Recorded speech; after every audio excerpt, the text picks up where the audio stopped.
पश्चिम बंगाल की जो सियासत रही है वो बेहद ही ज़्यादा गर्माहट के साथ इन दिनों दिखाई दे रही है और इस गर्माहट के बीच में बीजेपी नेता को साधने का काम यहाँ पर ममता बनर्जी ने किया। ममता बनर्जी ने उन्हें अपनी पार्टी में लाने में यहाँ पर सफलता हासिल की है।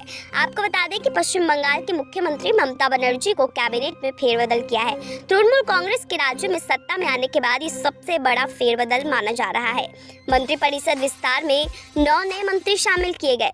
कथित मनी लॉन्ड्रिंग मामले में सीएम के करीबी पार्थ चटर्जी को गिरफ्तारी के कुछ दिनों बाद यह फेरबदल किया गया। फेरबदल में बीजेपी से तृणमूल कांग्रेस में शिफ्ट हुए बाबुल सुप्रियो को भी मंत्री बनाया गया है। मंत्रिमंडल में शामिल बड़े नामों में बाबुल सुप्रियो शामिल है। पूर्व केंद्रीय मंत्री बाबुल विधानसभा चुनाव में ममता बनर्जी की पार्टी की धमाकेदार जीत के बाद पिछले साल बीजेपी छोड़कर तृणमूल कांग्रेस में शामिल हुए हैं। बाबुल के अलावा स्नेहाशीष चक्रवर्ती, पार्थ भौमिक, उदयनन गुहा और प्रदीप मजूमदार को भी कैबिनेट मंत्री बनाया गया है। 4 जूनियर मंत्री के तौर पर बिरभा हंसदा, विप्लव राज्य चौधरी, ताजमुल हुसैन और सत्यजीत वर्मा ने शपथ ली है। गौरतलब है कि मनी लॉन्ड्रिंग मामले में गिरफ्तारी के बाद पार्थ चटर्जी को मंत्री पद से हटा दिया गया था। चटर्जी के पास उद्योग, वाणिज्य सहित 5 विभागों का प्रभार था। सीएम ममता बनर्जी ने सोमवार को कैबिनेट में बदलाव का संकेत देते हुए कहा था कि कई विभाग बिना मंत्रियों के काम कर रहे हैं, मैं सभी जिम्मेदारियां नहीं निभा सकती। उन्होंने ये भी कहा कि बंगाल में 7 नए जिले बनेंगे। इसके बाद जिलों की कुल संख्या बढ़कर 30 हो जाएगी।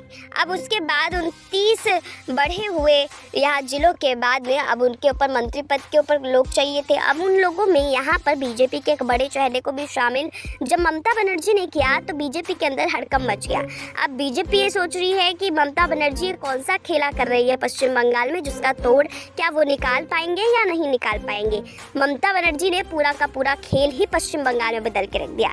जिस मंत्रिमंडल के ऊपर सवाल उठने लगे थे भ्रष्टाचार के, उस पूरे मंत्रिमंडल को ही उन्होंने बदल दिया। अब यहाँ पर पश्चिम बंगाल का जो समीकरण है वो दिनों दिन बदलता ही जा रहा है और इस बदलते समीकरण का अगला क्या तस्वीर निकल करके आएगा वो तो किसी को नहीं पता। लेकिन यहाँ पर ये बात ज़रूर है कि इस तस्वीर से अब नुकसान बीजेपी को होने वाला है। बीजेपी पार्टी इस तस्वीर के लिए अब कौन सा नया प्लान तैयार करेगी वो भी देखने वाली बात होगी।